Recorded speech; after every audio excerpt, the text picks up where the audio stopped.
осындай затты жеп көреміз. Chicken fried rice деп қойыпты. Нориға оралған күріш пен тауық еті. Ащы сияқты, бірақ түріне қарасам что-то қып-қызыл. Ой, нори жоқ екен ғой. Нориді бұлай ашады екен, достар. Қазір тарелка алайын. Значит, вот так. Одан кейін міне нори.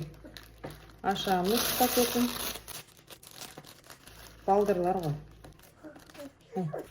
Сөйтемізді жейміз. Бұл нори бөлек оралған себебі, достар, ол ылғалға тиіп тұрса, онда бұлжырап кетеді.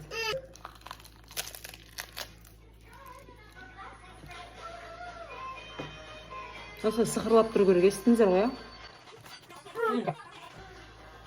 Ащы екен. Ащы